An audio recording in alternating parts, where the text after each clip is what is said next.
Hey there, awesome viewers. Welcome back to Manhwa Empire Recap. Before we dive into today's recap, we want to hear from you. Drop your favorite genre of manhwa or manga in the comments below, and let us know where you're watching from. Your feedback helps us bring you the content you love. Now, let's jump into today's recap and explore the incredible stories we have for you. As they strolled together, the man assisted his father while his mind wandered with contemplations.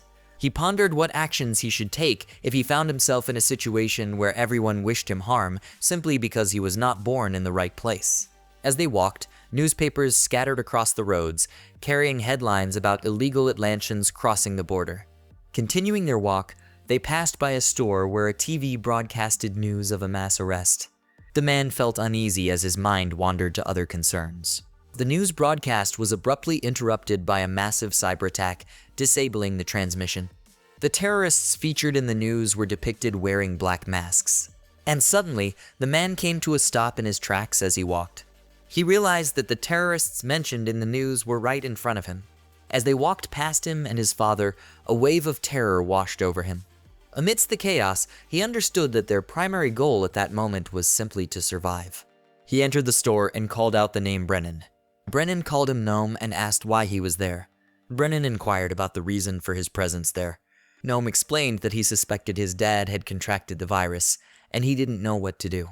Suddenly, Brennan swiftly moved Gnome and his father out of sight from the door, instructing them to remain quiet. The group of people known as the Witchings were headed towards Brennan's store. As they approached the door, they noticed the sign indicating that it was open. Then, the man outside held the sign. And quickly, he swung it open. He entered and promptly closed the door behind him. As he made his way to Brennan, his companions remained outside, waiting. Brennan greeted him warmly and inquired about how he could assist him. Consequently, the man requested Brennan to present his identification. But Brennan asked the officer what he could do for him with a hint of sarcasm. The officer informed him that it was a surprise inspection, so Brennan reached out to retrieve his ID. As he slowly took out his ID, he asked the officer what exactly he was looking for. When the officer attempted to grab it, Brennan pulled it away, insisting on hearing an answer first. So the officer grew irritated at Brennan's defiance, but the officer managed to calm himself down. He approached Brennan and attempted to reach out for the ID. He whispered in Brennan's ear that they were searching for illegal individuals. Swiftly, the officer snatched his ID away. He opened it and saw his license.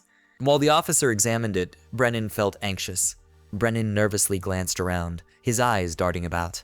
He felt increasingly nervous as the officer lingered for a while. In the back of the drink section, Gnome and his father anxiously hid from the officers. Gnome concealed himself, fearing the officer might notice him. His father rested on the ground while they quietly hid behind. They waited anxiously as Brennan talked to the officer, explaining that they didn't have any illegals in their neighborhood. Gnome worried about his father's well-being. He glanced at his father's weakened state, believing that his father did not have the virus. He overthought what would happen if his father did have the virus. He convinced himself that his father couldn't possibly have it. Meanwhile, the officer returned Brennan's ID. Then he wandered around the store, searching every corner. As he wandered around, he attempted to strike up a conversation. He told Brennan that he had heard that Atlantians loved handouts. He idly ran his hands over the cans of fresh tomatoes, lost in thought. And suddenly, by coincidence, he scattered the cans. This action caused them to fall and scatter across the floor. As he did this, Gnome anxiously listened to the sounds. Brennan was also nervous and attempted to explain the situation. As he tried to convince the officer continued his inspection. Gnome peeked out and noticed that the officer was walking towards the beverage section. The officer glanced at the beverages on display. So Gnome became freaked out and nervous. He noticed that the officer continued to walk in his direction. So Gnome anxiously stepped back, quietly hiding once again. He positioned himself, ready to confront the officer if necessary. Gnome prepared himself in case they were caught. As Brennan inquired about the officer's actions, the officer responded that he was simply enjoying the fine services provided. He asked Brennan if he didn't mind, but Brennan remained silent, feeling nervous. The officer continued his inspection, intending to open the door to the beverages, and Gnome grew increasingly anxious as a result. As he stepped back, Gnome suddenly stepped on the wires. Suddenly, the wires sparked electricity as they came into contact with the water. The electrical surge caused the store to black out completely. The officer was taken aback by what had occurred. The lights from the beverage fridge were also extinguished. And then he stared at the cans of beverages in the darkness.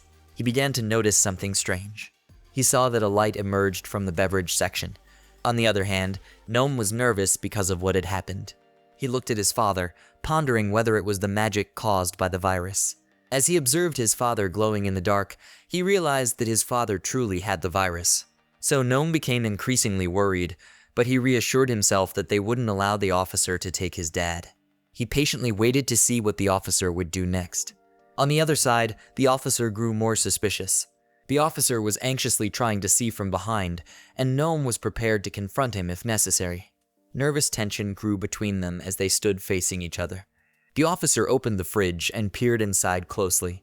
As he opened it, he suspected that there was something else inside. But Gnome was prepared for whatever might happen next.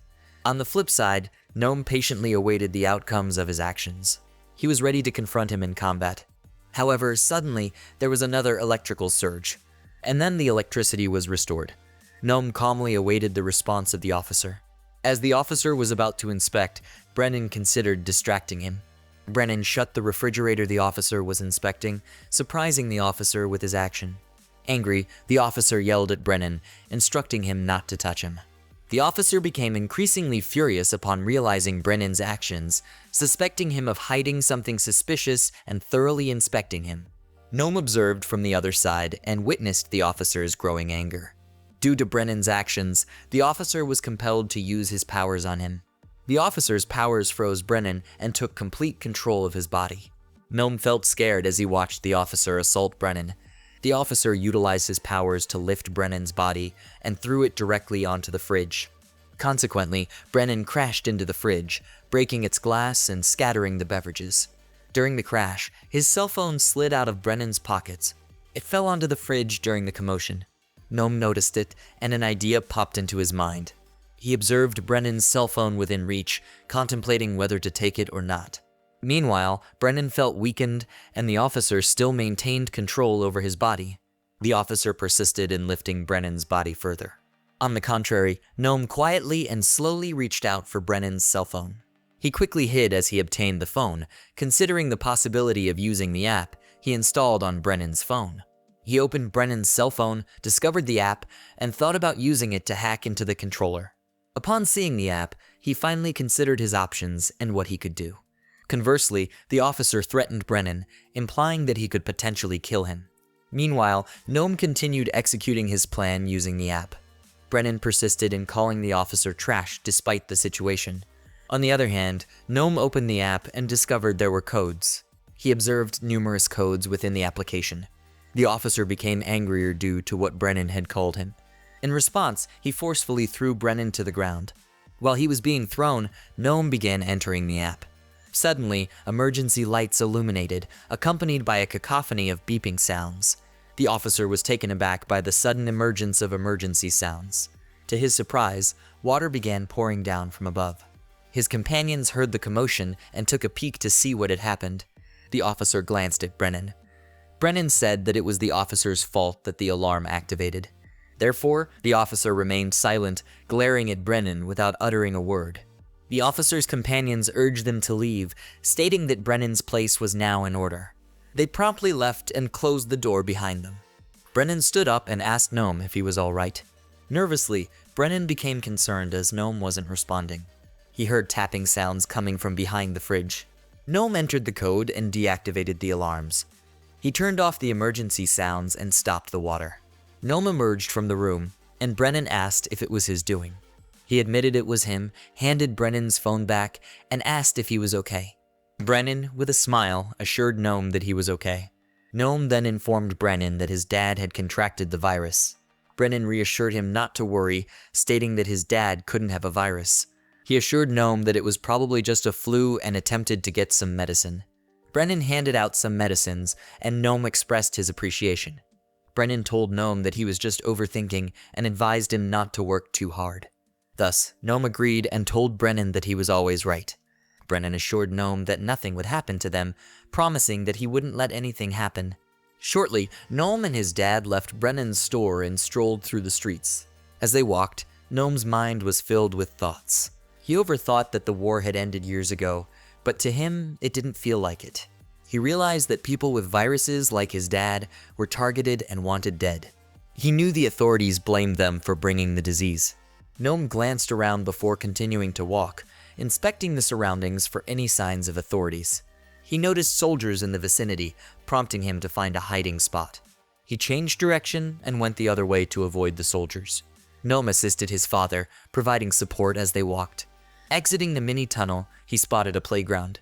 He realized that it was the end of the road, both figuratively and literally.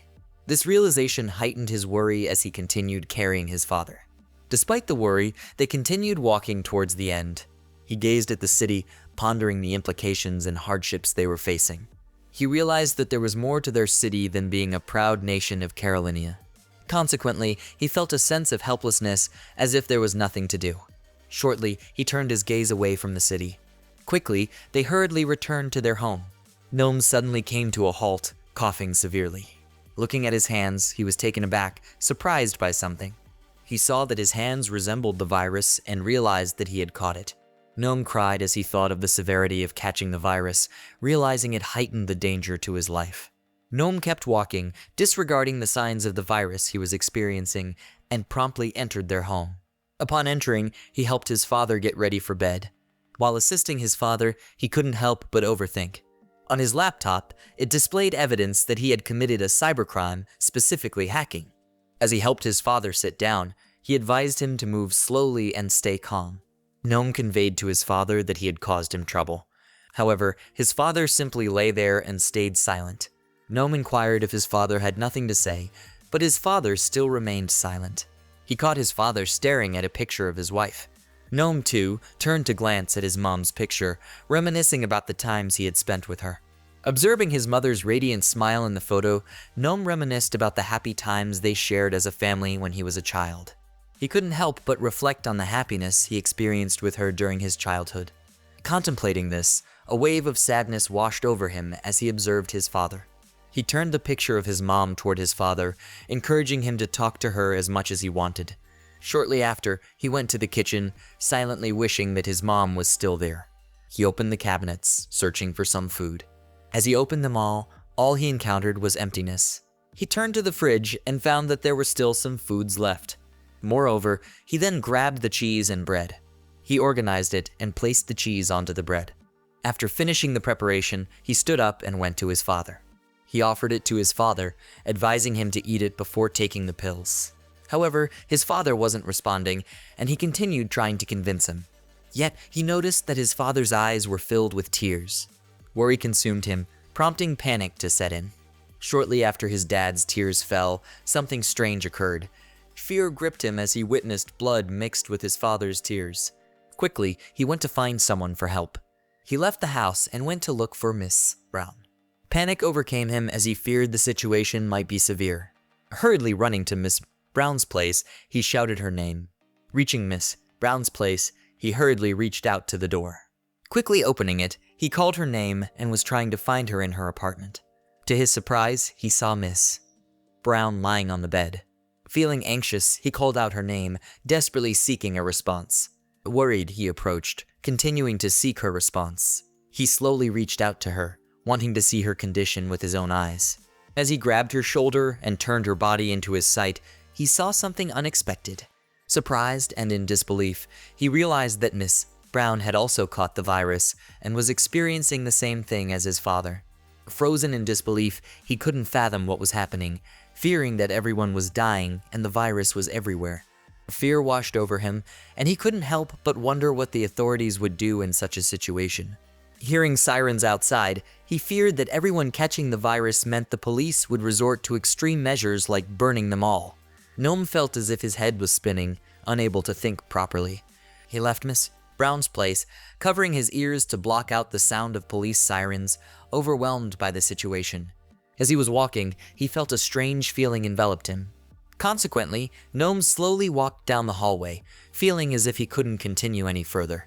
His eyes gradually closed, and his vision became blurry.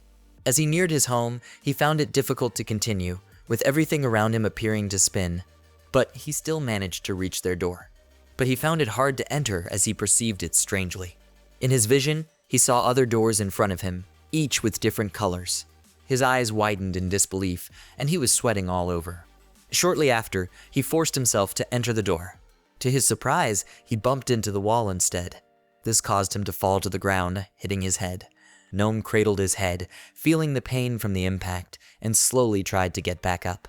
He looked at their door, eager to enter it despite the previous confusion. Crawling with all his might, he reached the door and called for his dad.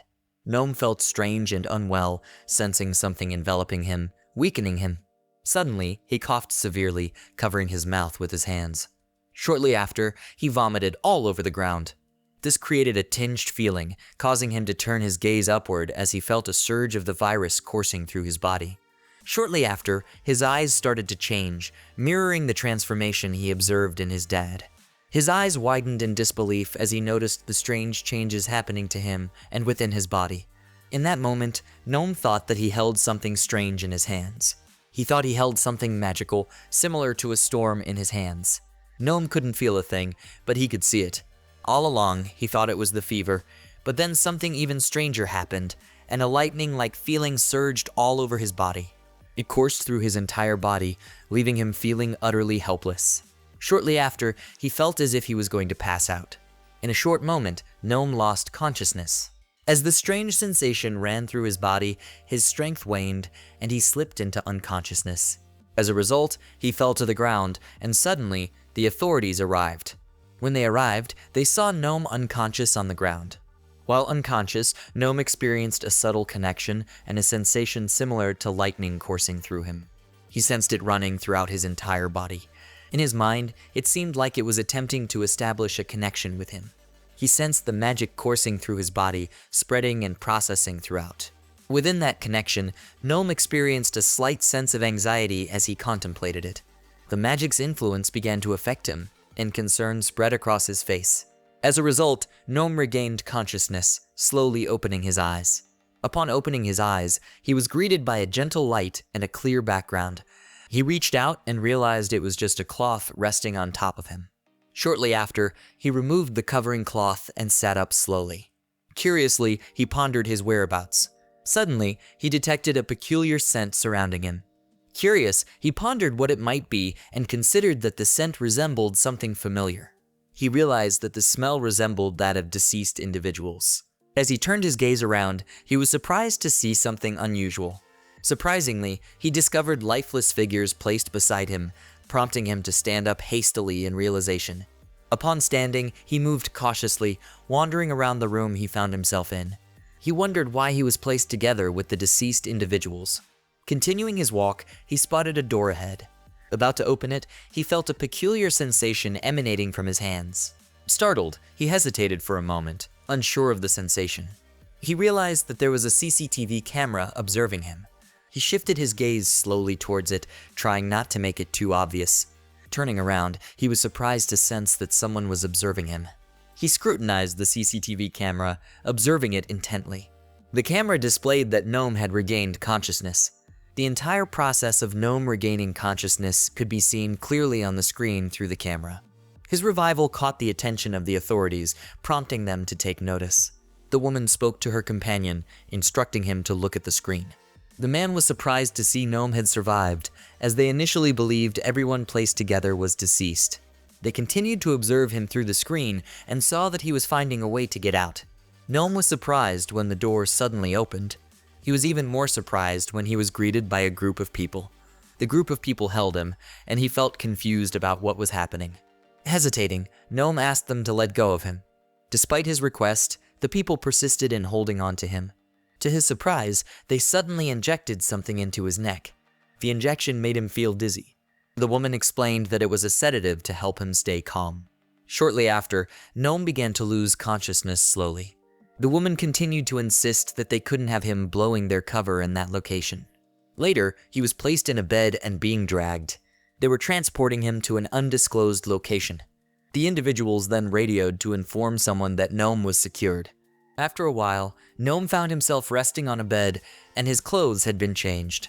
In a short while, he began to regain consciousness, slowly opening his eyes as he tried to figure out what had happened. Upon opening his eyes, he realized he was in a different location. This caused him to panic, and he quickly sat up, realizing the situation he was in.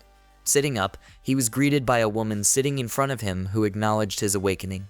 Standing up, the woman approached him, asking him to share what he remembered and if he knew how he ended up in the current location.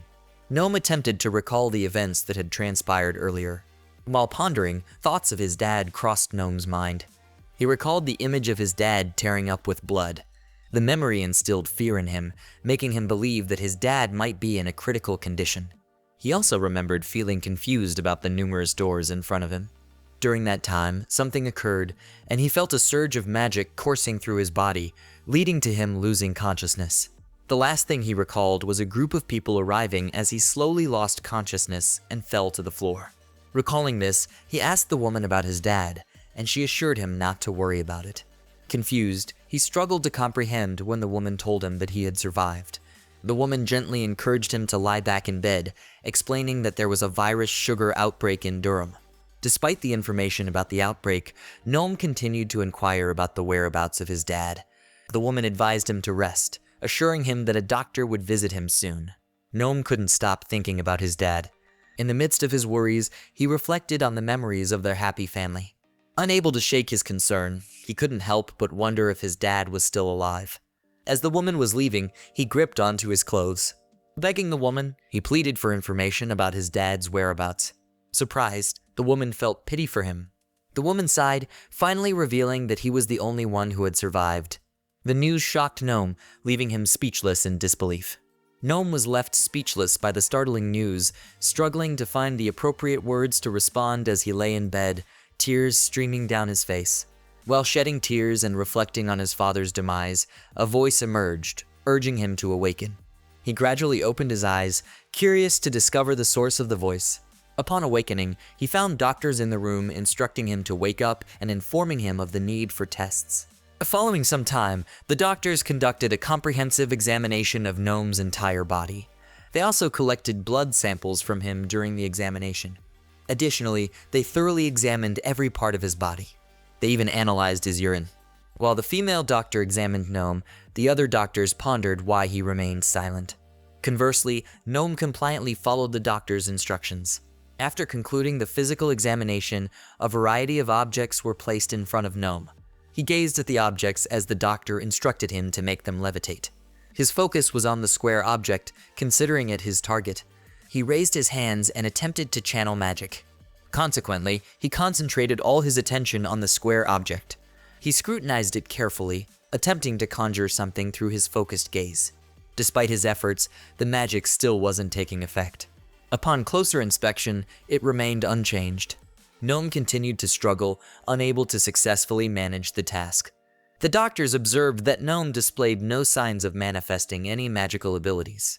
Shortly after, they inquired about Gnome's well-being and whether he experienced anything unusual. Gnome stayed silent, lowering his head and refraining from responding to their inquiries. Despite their encouragement, Gnome continued to remain unresponsive. The doctor, unable to elicit a response, informed Gnome that it was time for his physiotherapy. Shortly after, Gnome walked alone through the hospital hallways. While walking, he pondered in his mind about the current day. He continued walking, unable to refrain from counting the days in his mind. He maintained his silence and refrained from speaking as he continued on his way. Nevertheless, he pressed on with his walk for his therapy session. Suddenly, he was taken aback as he accidentally bumped into someone. Looking up, he realized it was a doctor he had bumped into. The doctor recognized him and addressed him by name during their encounter. The doctor smiled, greeted him, and asked if he could have a moment to talk. While the other doctors observed Gnome during his therapy, the doctor shifted attention to the others and signaled discreetly. The doctor directed a gaze toward the two nearby doctors. They were engaged in a discussion, and there was a patient seated nearby as well. The patient looked down, and a sense of loneliness crept onto her face. The two doctors talked and glanced at the patient. Shortly after, they went to her and provided assistance. Gnome noticed the doctors had left, sparking his curiosity about the reason behind their departure. The doctor accompanying him initiated a conversation, mentioning that the others had informed him about Gnome's silence. The doctor took a seat, and Gnome followed suit, settling into a chair. The doctor inquired if Gnome's silence was related to the passing of his father. Gnome remained silent, offering no response to the doctor's inquiry. Meanwhile, the doctor patiently waited for Gnome to share his thoughts. He then signaled to Gnome to take a seat. Gnome complied and took a seat as signaled by the doctor.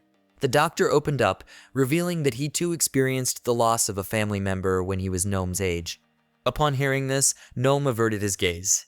Finally breaking his silence, Gnome asked if the virus was responsible for the doctor's family's demise. The doctor clarified that the virus was not the cause, emphasizing that they shared a common experience of losing a family member. The doctor then revealed that he had heard positive feedback about Gnome's capabilities. He expressed that Gnome was considered a miracle, surviving when others succumbed to the lethal effects of magic. Upon hearing the doctor's words about being stronger than the virus, Gnome inquired if he was a witching. Gnome suddenly recalled the witching that caused destruction at Brennan's store. Returning to the conversation, the doctor confirmed that he was a witching and mentioned the need to determine Gnome's manifesting power. Awkwardness enveloped them as Gnome admitted he couldn't perform magic. To his surprise, the doctor placed a reassuring hand on Gnome's shoulder. The doctor informed him that he had something to show, piquing Gnome's curiosity.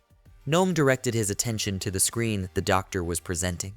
The doctor explained that the virus was present in Gnome's blood. He elaborated, describing the virus in Gnome's blood as intricately intertwined threads. But Gnome remarked that they resembled worms in his perception. The doctor stood up and disclosed that it was also his magic.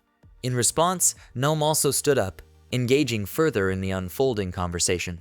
The doctor assured Gnome that they would work together to figure out his magical abilities.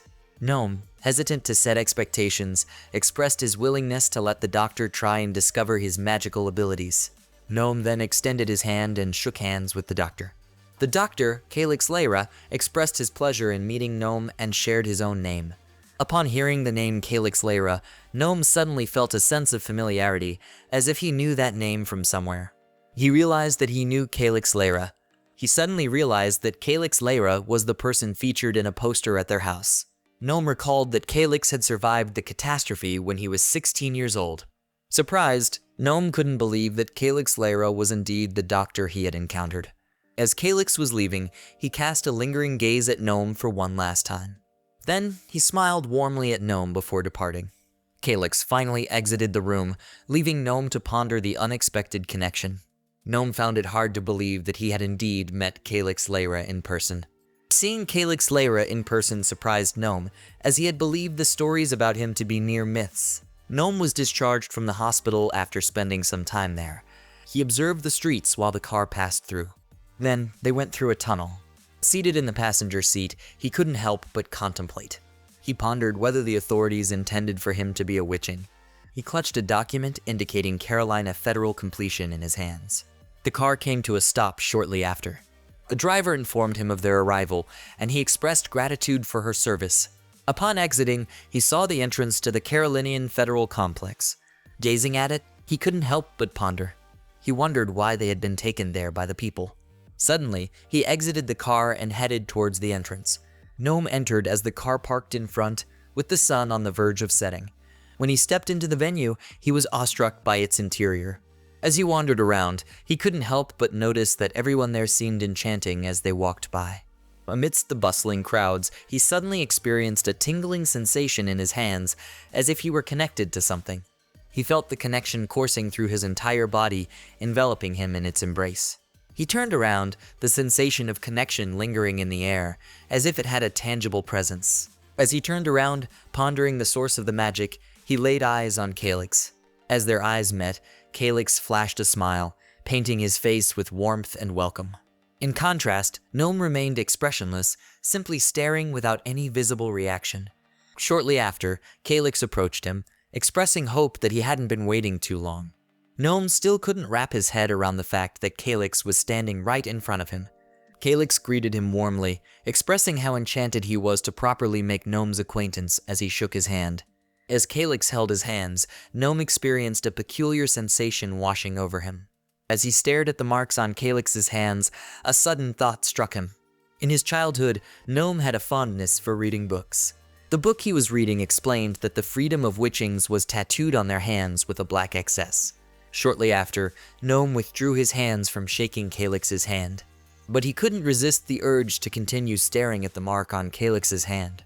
So, Gnome apologized to him for staring at his hands. Calix reassured him that it was perfectly fine. He emphasized that it was all in the past, and he couldn't recall the feeling anymore. Suddenly, Gnome complimented Calix, remarking that he didn't look his age. Calix chuckled at Gnome's comment.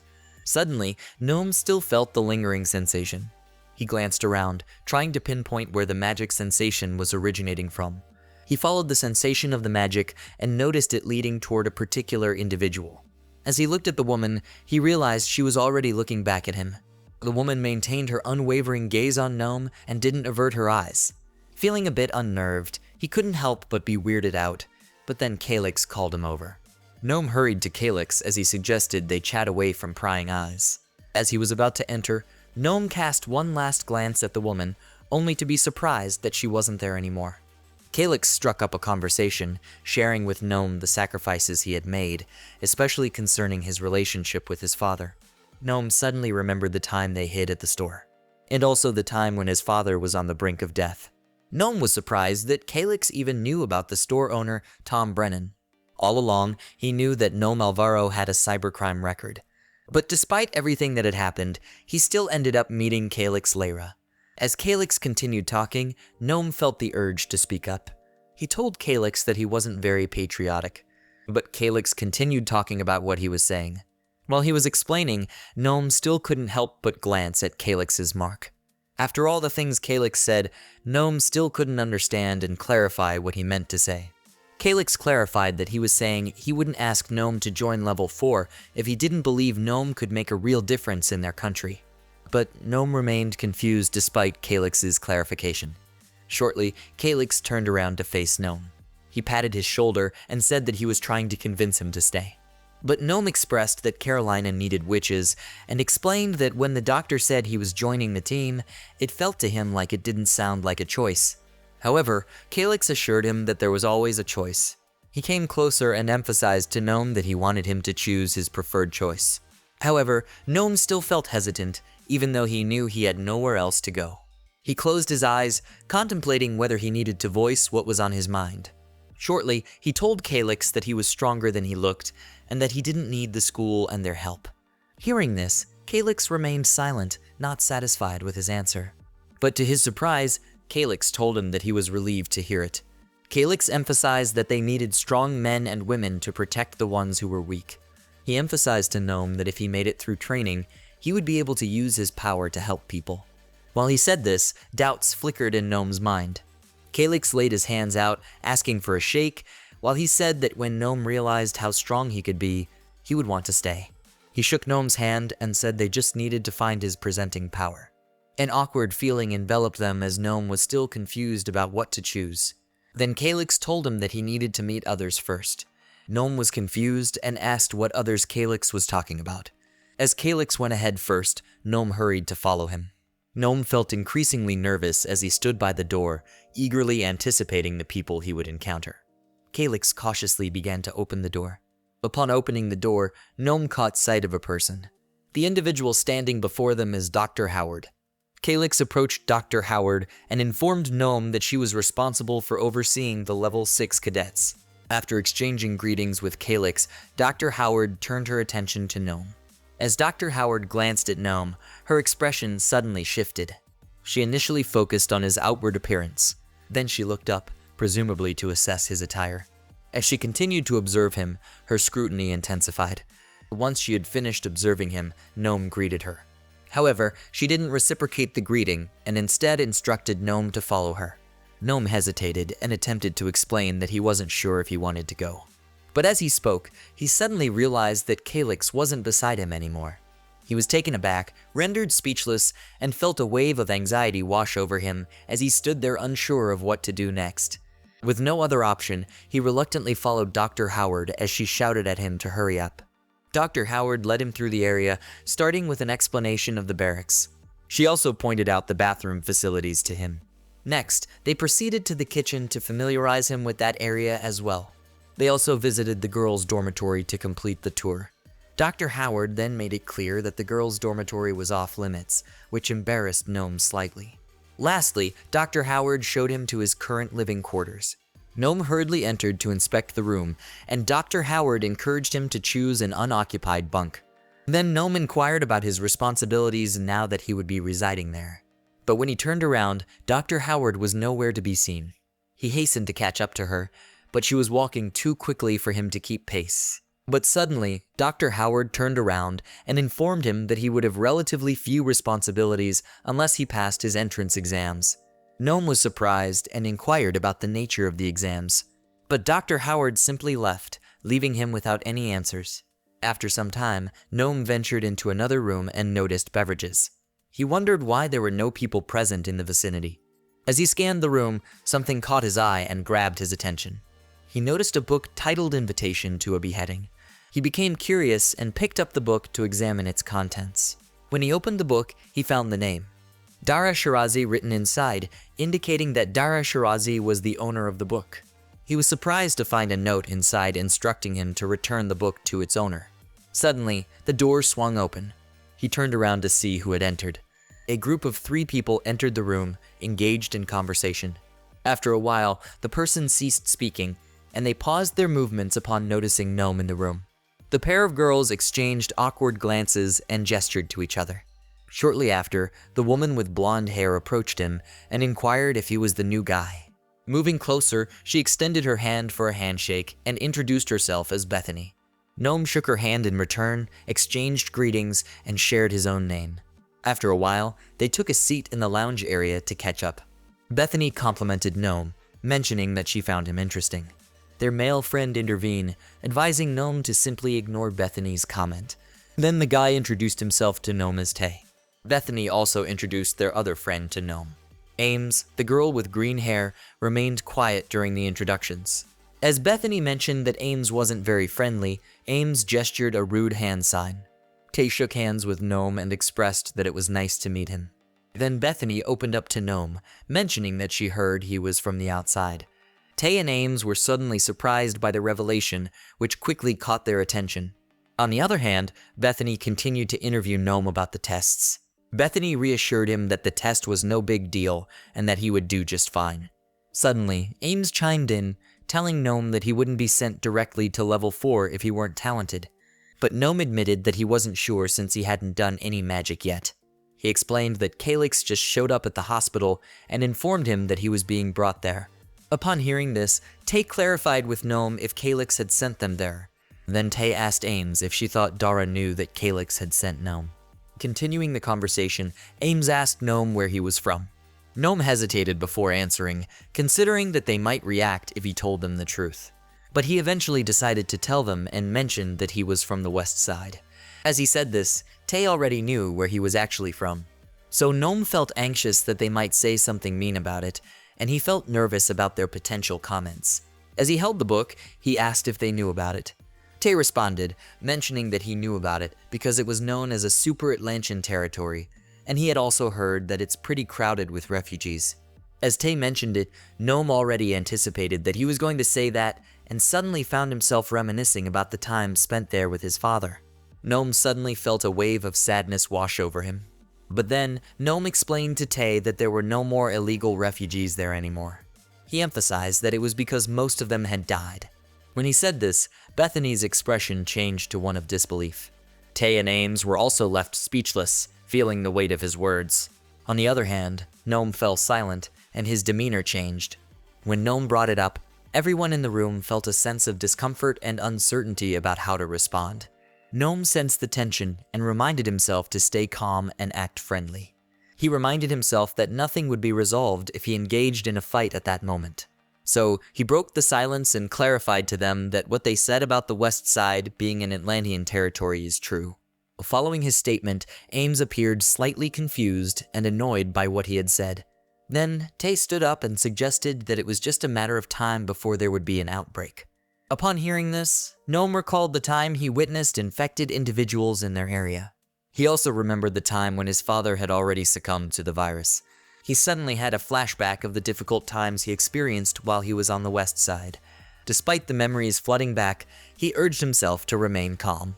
Suddenly, Ames spoke up and bluntly expressed his frustration, stating that border control was inadequate. Hearing this, Gnome became irritated, thinking that Carolinians always had a lot to say. Gnome inquired from Ames about the duration of the virus's incubation period. Bethany responded, stating that the incubation period was approximately 24 hours. When Gnome mentioned that his dad was one of the infected, Bethany, Tay, and Ames were shocked and couldn't believe that Gnome's dad was among them.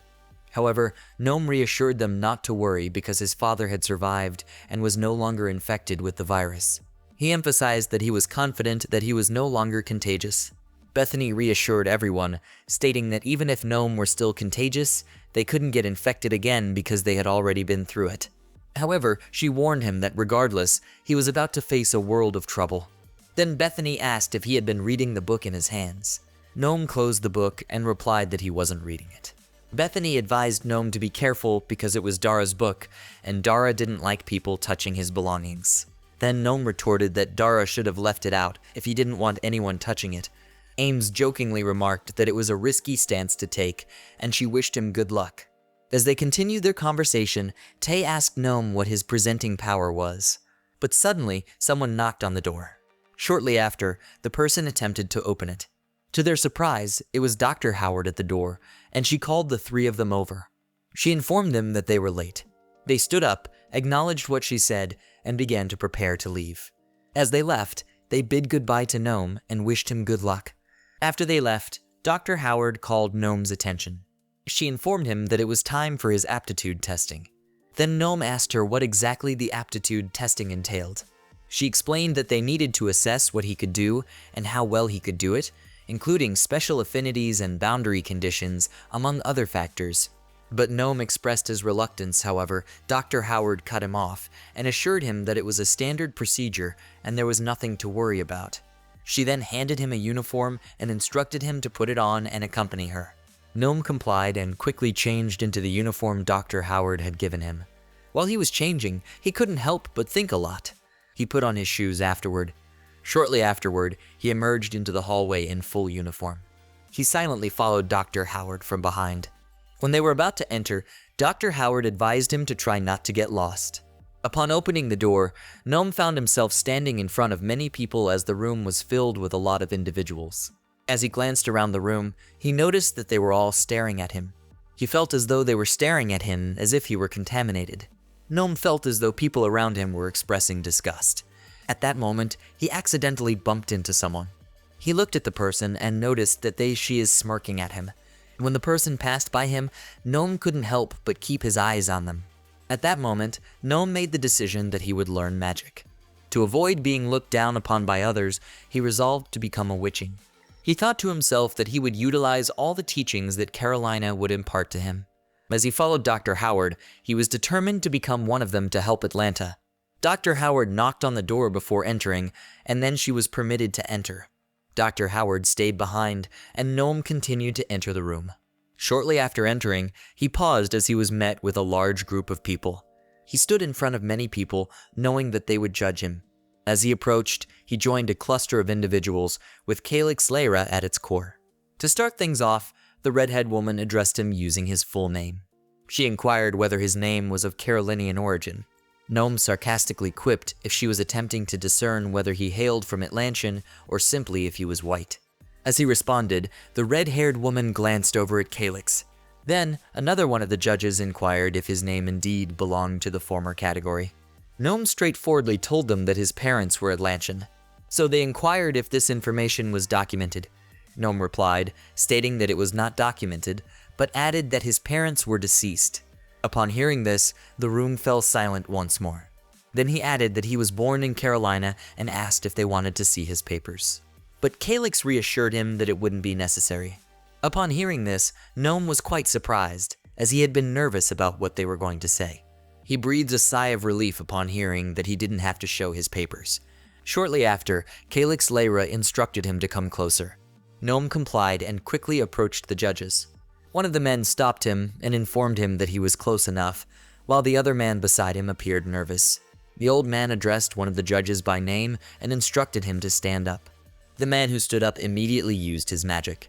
Upon witnessing this display of power, Gnome grew uncomfortable and anxious, feeling sweaty and averting his gaze from the man. The old man of authority then instructed him to look into the man's eyes. While the man gazed at Gnome, he exerted his powers, releasing them from his eyes. Gnome could feel the power emanating from the man's gaze, causing him to hesitate to meet his eyes. Shortly after, the man informed the others that Gnome's abilities fell well within the range for level 4, acknowledging to the minister that he had been correct about that much. The man sat back down, and Kix called for Gnome. He instructed Gnome to look at the objects in front of him and let them know if anything stood out. Gnome asked what exactly he was supposed to be looking for. Kix said that he would be the one to inform them of what Gnome would find. Looking at the objects, Gnome felt confused and unsure of what to do next. To him, it seemed like a collection of random objects that didn't hold any particular significance. Gnome thought carefully and examined each of the objects closely. The old man patiently waited for Gnome's next action. Also, the red-haired woman was eagerly anticipating which object he would choose. Then, Kix was also patiently waiting for him to pick out something. After a couple of minutes, Gnome picked up a book. As he picked up the book, Gnome felt unsure if what he did was correct. When he chose the book, the other judges wondered why he had selected that object, while the others sighed. Next, Gnome picked up a gold necklace. And shortly after, he also picked up some light sticks. One of the judges expressed that what Gnome was doing was a waste of time. On the other hand, Gnome felt anxious and nervous, unsure of what to do next. Shortly, Kix intervened and called his attention. The judges were shocked when he suddenly intervened, causing them to look at him. So Gnome announced to everyone that he would give it another try. While picking up the objects, Gnome carefully considered the potential meaning of each one. He noticed an electrical outlet nearby and thought about plugging in the table lamp. So he quickly plugged in the wire. After plugging it in, the lamp lit up. After that, he didn't do anything else and just presented it to the judges. The judges were not surprised and didn't have a special reaction. Kix Lehrer told him to stop what he was doing and that it was enough. Upon hearing this, Gnome inquired whether he had successfully completed the examination. The atmosphere in the room turned silent, causing everyone to ponder and reflect on the words that had been spoken. The judges appeared uninterested and disengaged, showing little concern for the content of his statement. Thus, Gnome calmly awaited in silence for their response, displaying patience amidst the quiet anticipation. The rest of the group appeared drowsy and lacked enthusiasm towards Gnome's evaluation since he hadn't demonstrated anything remarkable. Out of the blue, something unexpected occurred, catching both Kix and the woman with red hair off guard. They observed as magic seemed to be cast upon their papers, causing them to glow and illuminate. This magical phenomenon seemed to be linked to Gnome in some way. The magic appeared to emanate from Gnome's eyes, suggesting a direct involvement or connection with him that left them in awe and wonder. Kix requested Gnome to replicate the action he had just performed. However, Gnome found himself at a loss as he was unaware of the actions that led to the magical display. Kix informed Gnome that he had indeed done something that was felt by others, prompting him to request a repetition of the action in order to better understand and witness it again. But Gnome remained persistent in his assertion that he hadn't consciously done anything. He clarified that his actions were merely the result of his thoughts.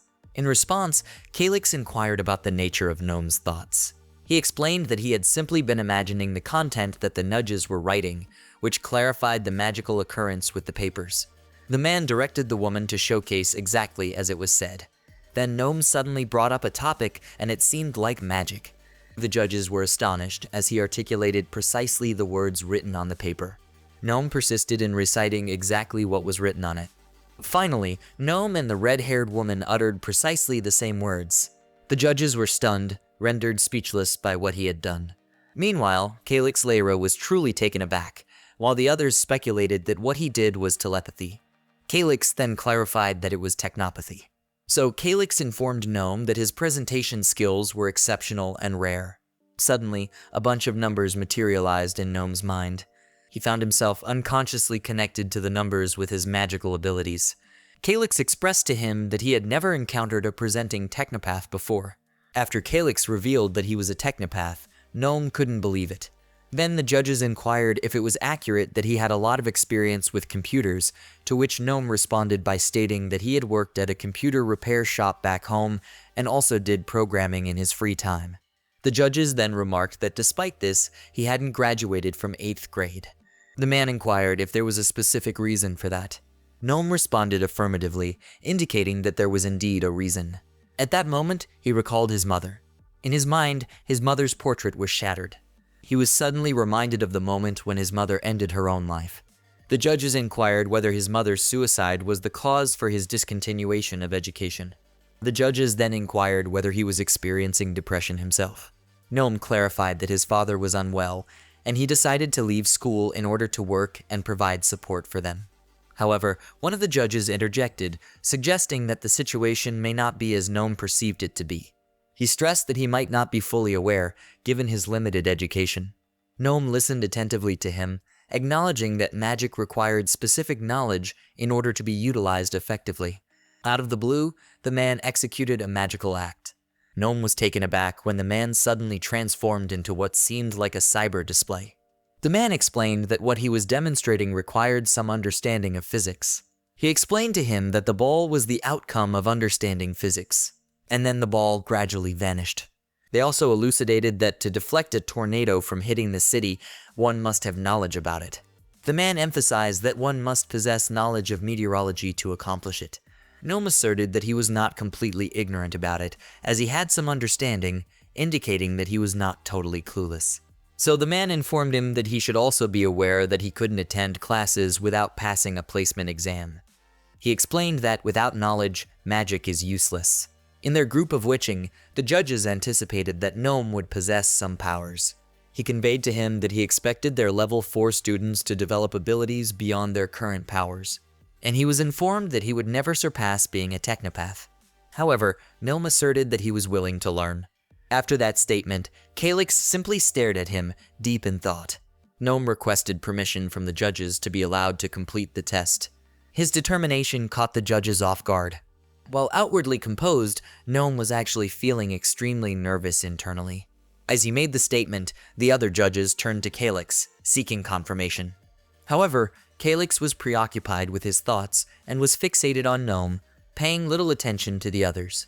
Shortly thereafter, Calyx spoke up and expressed his opinion to the others, stating that he saw no reason why Gnome shouldn't be allowed to attempt the test. The red-haired woman suggested that Gnome could take the test in the afternoon while the others were in class. She stressed that it would be foolish to dismiss someone like Gnome, who has low antibody levels but possesses technopathic abilities, simply because of his challenging background. The old man then turned to Ivar and inquired about his opinion on the situation. Ivar then concurred, stating that he agreed with the decision and believed that it was the right course of action. Upon hearing this, Gnome felt a surge of confidence in his decision. After the discussion and reaching a mutual agreement, they called Gnome's attention. They informed him that they would guide him to the barracks while Swenson prepared his exam materials, and mentioned that they would later determine where to place him. Upon hearing this, Gnome was taken aback as he hadn't expected them to actually give him a chance. Calyx smiled at Gnome, indicating that he expected Gnome to excel even further on the test. Shortly after, Gnome was called as they were about to leave, which caught him by surprise. He turned around to see who would be guiding him. He noticed that the red-haired woman was waiting for him at the door.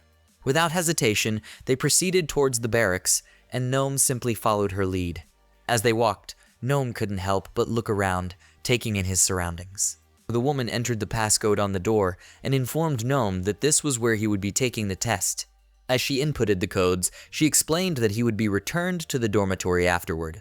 After entering the code, the door opened, granting them access. Gnome quickly entered, and the woman instructed him to wait inside. The woman closed the door with a slam, and Gnome turned to see the doors shut tight. Feeling exhausted, he made his way to the sofa and took a deep breath, feeling a sense of relief wash over him. He rested back into the sofa, leaning back and allowing himself to relax. Suddenly, his attention was caught when he noticed some books nearby. On the wall, he noticed some notes written. He couldn't resist the temptation to pick up the books and start reading them. He opened the book and tried to read its contents. Upon opening the book, he realized that the contents were just a jumble of random words. Each of the words penetrated deep into his mind, and he found himself remembering them easily. He continued reading, and his mind was flooded with knowledge as the words resonated within him. Shortly after, he threw the book aside in frustration. He then pulled out his cell phone, contemplating the idea of hacking into the test system to change his score. So he quickly tapped on his phone to try. Suddenly, his attempt was interrupted when another person arrived. He noticed that the person was looking directly at him. The person showed him a paper indicating that it was the test. Gnome felt frustrated that the test was on paper. Consequently, the man approached closer and placed the test papers in front of Gnome. As Gnome looked at the test, he felt uncertain about what to do next. The test lay in front of him, waiting for him to begin. Shortly after, the man announced that he could begin. The man told Gnome that he had 3 hours to complete the test, prompting Gnome to quickly grab a pen. Gnome pondered whether the distribution of test papers implied suspicion of potential cheating on his part. Gnome gazed at the test, contemplating the initial steps he should undertake. He remained confident in his ability to pass, given his extensive reading, which had likely influenced their perception of his capabilities. Confronted with the first question, Gnome was rendered speechless. He was taken aback and caught off guard by the unexpected nature of the questions. Then he proceeded to examine the remaining questions. He nervously bit his fingers, growing increasingly anxious. Surveying the other questions, he concluded that the majority were of the memorization variety. Gnome was troubled, pondering how he was supposed to tackle answering the questions. Suddenly, the man sarcastically suggested that perhaps Gnome should have attended school after all, accompanied by an insulting remark targeting his Atlantean heritage. Nevertheless, Gnome persisted in reading through the questions. In his mind, Gnome resolved to pass the test, driven by his determination to aid Atlantia. As he contemplated, time continued to pass relentlessly. He gazed at the answers, wondering what course of action he should take. With time ticking away, he remained uncertain about how to proceed. He scrutinized the questions carefully, hoping to find a solution. Gnome felt lost, consumed by thoughts of the questions as he listened to the relentless ticking of the clock. In that moment, he felt as though he had been transported to another time, completely lost in his thoughts. As the time continued to tick away, the answers to the questions began to materialize in his mind. However, he found himself sinking into deep contemplation as he pondered the answers. Shortly thereafter, 3 hours had elapsed, signaled by the beep of the timer. The man then notified him that the allocated time had expired. Gnome felt nervous and disheartened, realizing that he hadn't been able to answer most of the questions. Nevertheless, he handed the test back to the man. The man informed him that Dr. Howard would provide him with his results within the hour. The man promptly examined Gnome's test papers. With confidence, he asserted that he was certain they wouldn't meet again. Upon hearing this, Gnome felt distinctly irritated. Shortly after, the man left, bidding farewell to Gnome with a confident assurance that they would not cross paths again. After the man departed, Gnome felt anxious, fearing that he would be expelled as he believed he had failed the test. When the man left, Gnome felt anxious. He felt downhearted, realizing that he couldn't answer most of the questions simply because he lacked knowledge of certain facts. However, he contemplated the idea of the government recruiting all witches. He believed that they would enlist him as a soldier. Gnome suddenly had a thought and realized the purpose behind taking the test.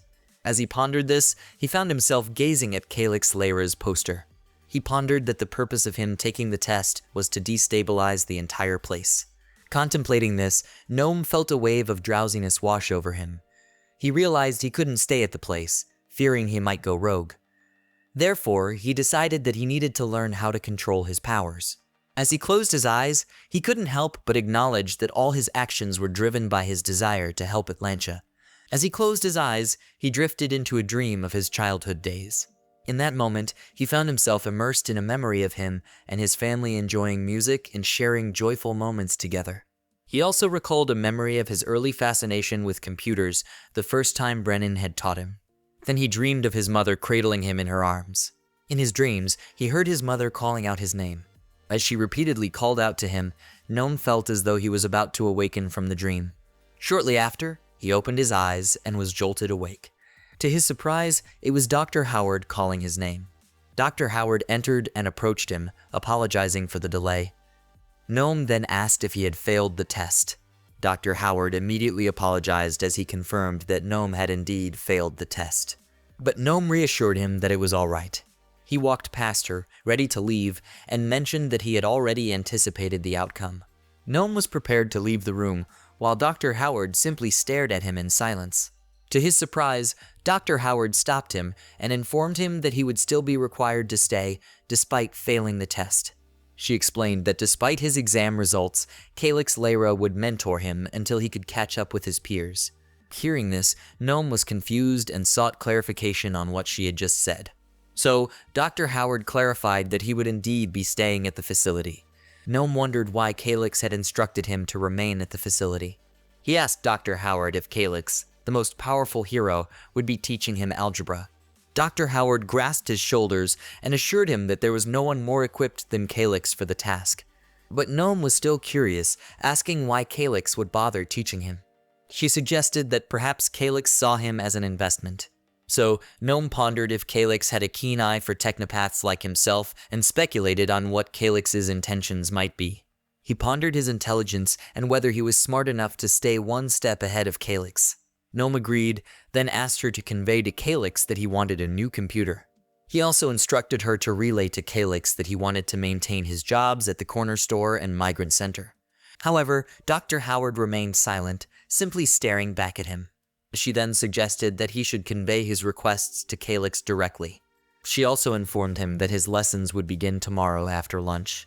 Gnome was surprised, as he hadn't anticipated it starting so soon, and asked if he would be alone during the lessons. Suddenly, the bell rang, signaling the end of their conversation. As the bell rang, indicating the end of the classes as well. A man arrived at the classroom to inform student Dara, Shirazi, that his tutoring sessions were being rescheduled. The man approached Dara and handed him a paper. Dara then received the paper from the man. As he opened it, he saw that it was his updated schedule with the new timing for his tutoring sessions. At that moment, he smiled, sensing that there was something significant happening with his schedules being changed. In the cafeteria, Bethany conveyed her relief about Gnome's decision to remain. She mentioned the necessity of fresh perspectives within their group. Ames humorously asked if Bethany was already tired of their company. Tay mentioned that since he grew up with all of them, it's only natural that he occasionally feels tired of being around them. Moreover, Ames playfully teased Bethany, suggesting that deep down she knew she had affection for her. Ames remarked humorously that even Gnome was aware of Bethany's feelings. She then stated that she was indeed lovable. Consequently, Gnome inquired if they had known each other since they were 8, and also asked about the age at which people typically begin training. Tay mentioned that Beth started at 9, while Ames proudly stated she began at 7, which impressed Gnome. Gnome then expressed understanding, reasoning that it's no surprise nobody in the group thinks he belongs there, as he didn't grow up in the same place as the others. He pondered that the people there spent their childhoods studying literature and physics. So he realized that most of them didn't enjoy their childhoods and simply focused on studying until they grew up. In contrast to Gnome's childhood, he grew up taking shifts at the corner store. Then Gnome openly expressed his belief that Lehrer must think he can catch up to them. Bethany inquired about what he meant by that. He explained that Lehrer must have seen some potential in him, otherwise he wouldn't have agreed to tutor him. Upon hearing this, Tay clarified that what he meant was Kix Lehrer was tutoring him. Their group's demeanor shifted after hearing this revelation. Bethany spoke up and suggested that he would likely be sharing lessons with Dara since she mentioned Kix didn't have time to teach them separately. So Gnome asked if Dara was also tutoring and inquired if he was falling behind as well. But Tay clarified that he was the opposite, as he was at the top of their class. Bethany explained to Gnome that Dara was raised by Kix since he was 4 years old. Next, Ames mentioned that Dara had been referred to as a prodigy by the people there. Bethany realized that she hadn't seen Dara for several days, prompting her to wonder where he had been. Ames reassured Bethany that they already understand Dara's personality, implying that there's no need for surprise regarding his absence. Dara is widely recognized as Mr. Kix's favorite among the people who know him. They regarded him as unique or exceptional. Dara is also recognized for having special indulgences and his own distinct personal realm. Also, people are genuinely impressed by and have developed fondness for Dara. Tay informed them that Dara has the capability to be present in any location with any individual. Then Bethany reassured Gnome not to stress out, assuring him that he could catch up in no time. Furthermore, Gnome shared with them that he grew up in the bookstore. He informed them that he had engaged in numerous readings. After a while, Gnome returned to rest, still preoccupied with concerns about tutoring with Mr. Kix Lehrer and another student, Dara. Glancing at Bethany, he noticed she was engrossed in her reading. Then she shifted her gaze to Ames and Tay, who were resting in the living room. At that moment, Tay formulated a plan. He then utilized his power and gestured towards the pillow on which Ames was sitting. He exerted his powers and directed his attention towards it. Ames was taken aback and abruptly woke up as her large pillow suddenly shrank. She became angry with Tay, but Tay simply laughed in response. Observing the scene, Gnome smiled silently. Gnome reminisced about the time they had dinner together with his family. His dad mentioned that the Carolinians didn't care about him at all.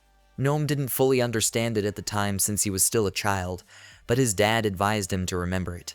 Suddenly, Gnome's mother interjected and advised her husband not to swear. However, Brennan still whispered to Gnome, affirming that his dad was correct and advised him not to trust anyone, especially those bearing insignia. As he recalled this memory, Gnome couldn't help but ponder those words. He glanced at the government mark and realized that he wasn't there to make friends. Despite being surrounded by many people, he couldn't shake the feeling that they were all just enemies. He resolved in his mind that he had another goal to focus on. He was determined to destroy the government. Time passed, and the sun rose, indicating that it was already morning. Dr. Howard entered the room and attempted to awaken Gnome. Shortly after, Gnome woke up slowly, gradually opening his eyes and being greeted by the bright sun. He was jolted awake by the surprise and quickly asked what time it was. He sat up quickly as Dr. Howard informed him that it was already noon and time for his tutoring session. Meanwhile, Kix Lehrer took some time to enjoy his coffee first. He sipped his coffee while observing the sun rising, patiently waiting for his students. Gnome trailed behind as Dr. Howard informed him of Mr. Kix's whereabouts. As they walked, Dr. Howard gave him some instructions. She mentioned that he couldn't access the other wing of the building unless accompanied by a senior adult, as it housed the minister and chancellor's offices, making it off-limits for cadets. Gnome quickly understood and assured her that he comprehended the instructions. However, Dr. Howard remained concerned and pondered deeply about him. While they walked, Gnome suddenly felt as though magic enveloped him from every direction. He felt as if he could detect every device in the vicinity. Upon reaching the entrance to the other building, Gnome couldn't resist stealing a glance at the Carolinian flag. This gesture signified to him that he was surrounded by the most important figures in the country. As he walked, he passed by the portrait of one of the most significant individuals, Mr. Kix Lehrer. Continuing his walk, he kept passing portraits of prominent individuals. And as he continued, he stumbled upon someone who captivated his attention deeply. He saw the portrait of Chancellor Sacha, known to be the most despicable man in the world. Looking at the portrait, he couldn't help but reflect on how Sacha had ascended to the position of leader of the Carolinians after Kix relinquished the throne. However, he never anticipated a man like Sacha to be elected. Returning to the present, he noticed that Dr. Howard was gaining access to open the door to the new building. While Dr. Howard was obtaining her recognition access, Gnome could feel his senses heightening, realizing that he accidentally accessed the recognition system due to his powers. Shortly after, the door opened, and Gnome quickly followed Dr. Howard inside. Dr. Howard promptly led him to Mr. Lehrer's office. As she opened the door, Gnome was taken aback. He noticed that there was a distinct absence of technology in the room. He observed numerous picture frames, an abundance of books, and a globe in the room. Dr. Howard informed Gnome that Kix would arrive shortly, so she said she would leave them alone for now. As Gnome was about to ask, Dr. Howard abruptly slammed the door shut, leaving him surprised. Suddenly, Gnome felt another presence in the room. He swiftly turned around to identify who it was. To his surprise, Dara was there, sitting in silence. Gnome was stunned and rendered speechless by Dara's presence and appearance, unable to do anything but stare. Shortly after, Dara broke the silence and greeted Gnome. Gnome quickly approached, extended his hand, greeted him, and introduced himself as Gnome.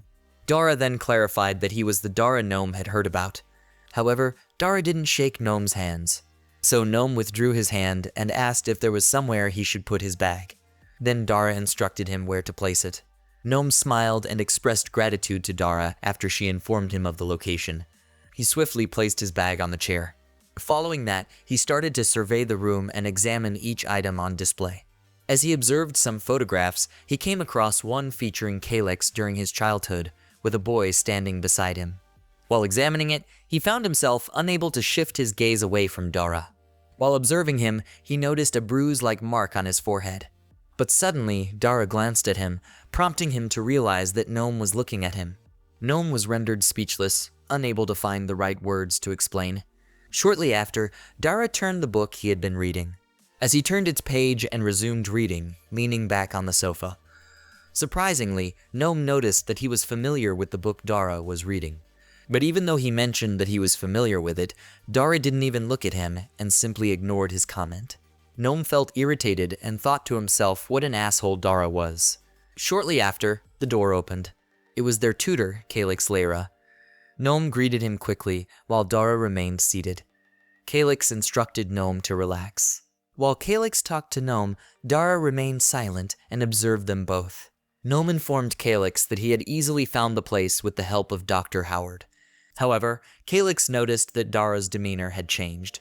As he walked to his chair, Kix noticed a bag and asked whose belongings it belonged to. Gnome felt nervous as Dara claimed that the bag belonged to Gnome. Quickly, Gnome anxiously grabbed the bag and Kix shot an angry look at Dara. However, Dara remained emotionless. Quickly, Kix seated himself at his chair. Meanwhile, Dara was sarcastically smiling and seemed to be using his charms to manipulate Gnome.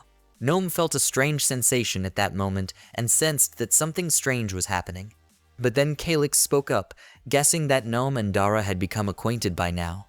Kix mentioned that he believes Gnome and Dara have already met, and when Gnome glanced seriously at Dara, Dara continued to focus on reading a book.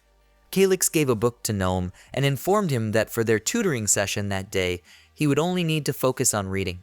He instructed Gnome to read through Chapter 4, complete all the practice problems, check the answers in the back of the book, and inform him when he's finished. After Gnome received the book, Kix called Dara and informed him that he would be tutoring with him instead.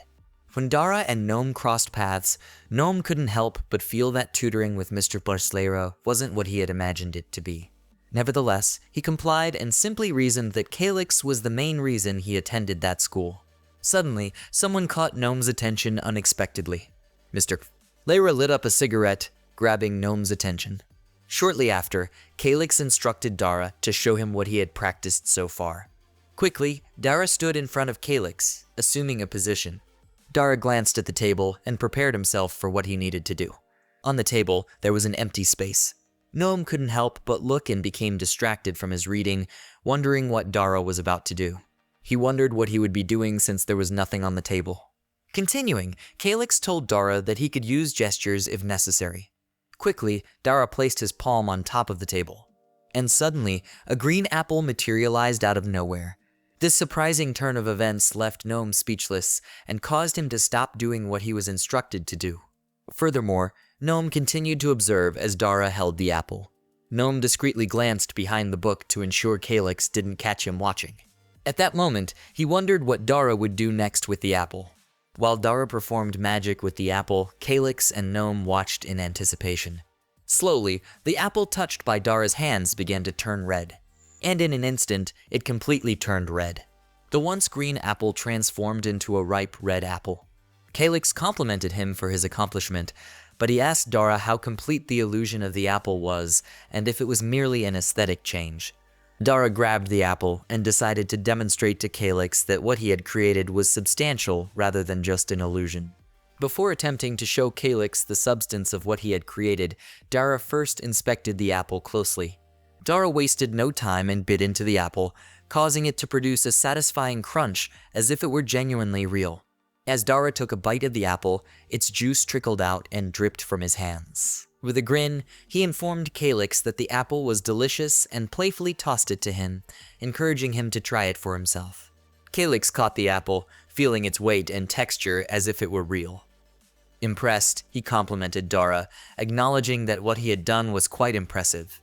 However, he expressed to Dara that he would prefer if he could perform such feats without the dramatic gestures next time.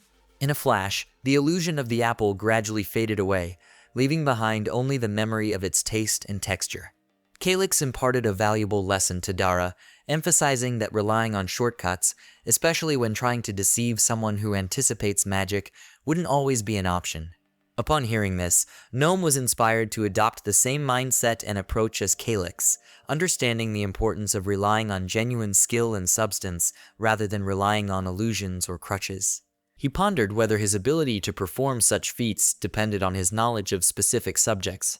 Dara contemplated the type of knowledge necessary to create the illusion of something that wasn't there, making others see, feel, and even taste it. As he savored the apple, Dara reflected on the notion that he might need to manipulate the signals sent by the nerves in Lehret's hand when he interacted with the apple to create the illusion effectively. In that moment, he contemplated what actions he should take regarding the apple in Lehret's hand. When Gnome observed the apple vanish, he pondered the actions he needed to replicate what he had just witnessed. He pondered how he could experience the taste if the apple's disappearance was merely an illusion. As he kept on reading, he couldn't shake off the thought that Dara is just as formidable as everyone claims. Out of the blue, Dara noticed Calyx smiling at him. He felt embarrassed and was unsure how to respond. Meanwhile, Gnome felt like he didn't belong there compared to Dara. But as he gazed at them, Gnome remained resolute and believed that he could still give it a shot. He felt determined because he needed to help the people in Atlantia. After a couple of days, Gnome ventured out to the gate. He was informed that he couldn't exit the facility until he obtained an ID card. On Wednesday, he also visited, and he was told that they wouldn't be able to handle his ID until Friday. So Gnome patiently waited for it to be processed. He utilized his phone to try and contact from outside, but he observed that the signals were down once more. This led him to wonder whether there truly was no signal or if there was some sort of obstruction. On Friday, when he visited again, he was informed that he couldn't leave because they were spraying a chemical over the city. He grew irritated upon being informed once more that no one was permitted outside until the following day. And then, Saturday arrives. Gnome was irritated by the fact that he has been there for almost a week and has done nothing all but read books in math. As they gathered in the living room, Dara asked if anyone wanted to play poker. Gnome agreed to join, and Bethany expressed her excitement. However, Dara informed him that he needed to have $50 if he wanted to join. Dara sarcastically asked Gnome if he had that much. Bethany felt sad that Gnome couldn't join, and Dara explained that it was the rule. So Gnome went back to his seat irritably. Moreover, Ames sat on Dara and teased Bethany that she would be on Dara's team. Shortly after, Dara suggested that they should start playing. Tay then playfully remarked that he wouldn't stand a chance against them because they would probably resort to cheating. While they were playing, Gnome shot them an angry glance because Dara refused to let him join in. Gnome observed how much money Dara and the others were bringing out. He contemplated that those kids didn't realize how much effort it took to earn that kind of money beyond the confines of their current environment. He reflected on the difficulty people in Atlantia faced in earning such a substantial amount of money, considering that it could provide sustenance for them for 3 weeks. Gnome rose to his feet, unable to bear the sight of them playing with money. His departure left Bethany and the others surprised. As he was leaving, Dara stared at him intently. Despite the rain, he ventured outside, resolved in his mind to assist others in need. He ventured out despite not being permitted to do so. Suddenly, he felt a strange sensation and became aware of something unusual in the vicinity. He experienced a strange sensation that caused him to lose his balance. He recalled that it hadn't been like that the last time he was in that complex. Gnome could hear various sounds emanating from the technologies outside. In his mind, numerous headlines and numbers were flashing. He could physically perceive or visually see all the things that were connected to technologies like text. Gnome closed his eyes as he couldn't bear the overwhelming sensation and felt a heavy weight upon him. However, he mustered his courage to confront it. When he opened his eyes, his vision was blurry. He persisted in walking, despite his blurry vision. But he reminded himself in his mind that he needed to press on. Walking down that street, he reassured himself that he could do it. In the archives, a documentary was airing on TV. By 2011, over 2 million witchings had already perished. They died at the hands of the US government due to the research they were conducting on them. At that time, a doctor known as Dr. Granley, a history professor at Duke University, was prominent. He was a world-renowned expert on the catastrophe when magic first appeared. One hospital became famous because one person survived the virus outbreak there. In 2015, Adalwolf Lehret's militia liberated the witching patients of St. George's Hospital. Of the patients they rescued, only one survived. He was known as the future king of Carolinian, 16-year-old Kix Lehrer. As Gnome strolled through the streets of Carolinian, his mind was consumed in contemplation. As always, the bustling streets of Carolinian were filled with the usual hustle and bustle, echoing with the familiar cacophony of noise. After years of observation, Gnome came to the realization that the bustling streets of Carolinia remained unchanged. He could still observe people engaging in transactions with the vendors stationed outside. He pondered the fact that despite the outbreak of a virus, only minor alterations seemed to have occurred in the overall landscape of the city. He gazed at the vendor with a focused expression, pondering why things remained unchanged. He dashed forward with a weighty feeling inside, longing for the life he once had in the past. Swiftly, he caught up and successfully boarded the bus. He came to the realization that longing for the life he had in the past was foolish. Gnome realized that the life he had possessed was gone, yet he remained in the same place. So he contemplated to himself that he should better get accustomed to it. As he stepped off the bus, he realized it would be better to let go, understanding that he couldn't return to the life he once had. But he still wondered if Brennan was still at his store as he went there directly. As he entered the store, a woman was there, and he greeted her, calling her Linda. Linda approached him and expressed her concern, mentioning that she had heard about what happened and was worried about him and his father. Gnome reassured Linda that he was okay, but in his mind, he couldn't shake the thought that Brennan might still be alive, just like Linda was. Linda, visibly concerned, asked Gnome what he was doing there at their store. Suddenly, she was taken aback when she noticed that his uniform resembled the government's uniform. Gnome explained to her that he was undergoing training in Durham and inquired if it was all right. Admitting this, he felt nervous about her response. Linda became angry and expressed that it was not okay, particularly noting how thin he looked, and she questioned if they were feeding him properly. Gnome chuckled and assured her that he was indeed eating properly.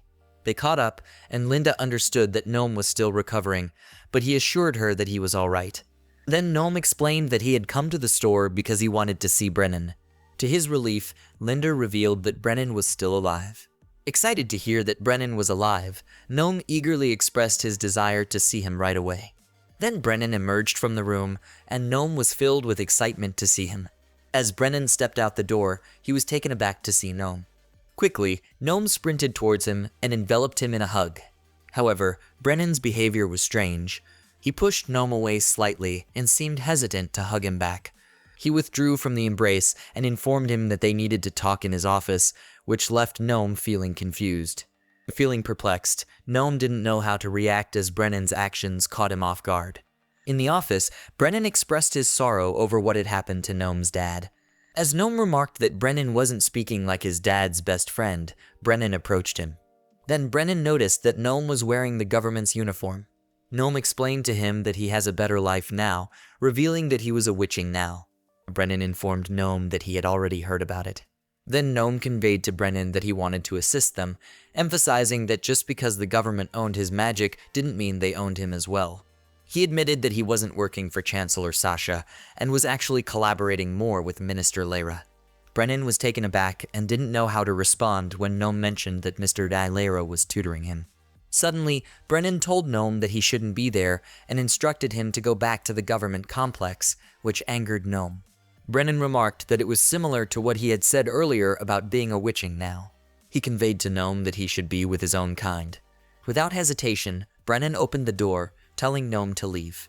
But Gnome became angry, slamming the door shut, and shouted to Brennan that he was not one of the governments. With a sad expression, he stated that he was still the son of a refugee and an Atlantean. He stressed that he had always considered himself a resident of Atlantean, and just because it wasn't his current home didn't mean he was abandoning his identity as an Atlantean. He reassured Brennan that he remained the same Gnome they were familiar with. He attempted to remind him that he had also attended every protest. Furthermore, he pointed out that he was the individual who organized the cyber attack on the Central News Bureau servers. Consequently, he questioned Brennan, stating that now that he was different, he no longer wanted anything to do with him. However, Brennan continued to stress that Gnome was associated with the government. Gnome clarified that this was indeed the intention, suggesting that they could harness his abilities to oppose the government. However, Brennan pointed out that what Gnome was proposing to do was illegal. Gnome became angry, expressing frustration that Brennan didn't previously show concern about illegal activities, but Brennan countered by explaining that circumstances had changed. Then, Gnome sadly emphasized that his father was dead. This revelation surprised Brennan, who suddenly felt the gravity of Gnome's words. Gnome's eyes welled up with tears as he uttered these words. Meanwhile, Brennan was rendered speechless, unable to find any words to respond.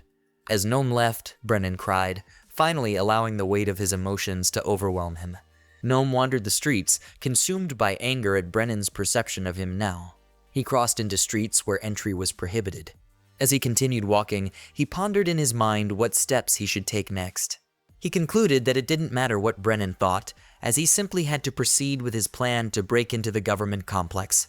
Moreover, he strolled the streets deep in thought, contemplating. He couldn't help but notice the destroyed places along the streets. In irritation, he kicked at objects along the way. He pondered what steps he needed to take to ensure the success of his plan. At that moment, he wondered what should be the first course of action he should undertake. Time flew by in an instant. As the school days stretched on, Gnome remained steadfast in his determination to expand his knowledge. As time went on, Gnome continued to resolve within himself to achieve his goals, motivated by the desire to prove himself to Brennan. During class, he would attempt to bypass the government's passcode. However, he was consistently denied access. Suddenly, the teacher called on him, catching him off guard as he hadn't been paying attention. The teacher, clearly frustrated by his lack of attention, announced that he had received the lowest grade in the class. Scoring only 34%, which equated to an F grade, he became the subject of ridicule among his classmates. Nevertheless, he chose to ignore the ridicule and instead focused on honing his abilities. Time continued to pass, and before he knew it, it was already November. On that particular day, they were conducting their training outdoors. He struggled, his brow sweaty as they pushed through their running exercises. Suddenly, Dara collided with him as they were both running. Dara's companion noticed that they had just lapped the new kid. He clarified to him that they had already lapped him twice. Upon hearing this, Gnome felt anxious and even began to feel discouraged about continuing. Before he knew it, it was already the 20th of November. While everyone else was asleep, Gnome stayed up late, wrapped in his blanket. Underneath the blanket, he was engrossed in a book, determined to improve himself. As he continued to strive for improvement, time passed swiftly, and before he knew it, it was already the month of December. It was the winter season, with the chill in the air palpable. While he tutored with Dara, Dara improvised music using utensils. He couldn't help but be in awe, both hearing and seeing what Dara was capable of doing. Looking at them, he felt like he didn't quite belong with them, especially as he looked at Dara, who, compared to him, seemed far more skilled than he could even imagine. Suddenly, the bell rang, and the makeshift utensil instruments began to fade away. Kix dismissed the class and informed them that it was all right to leave for the day. While they were leaving, Gnome complimented Dara, telling him that what he did was cool.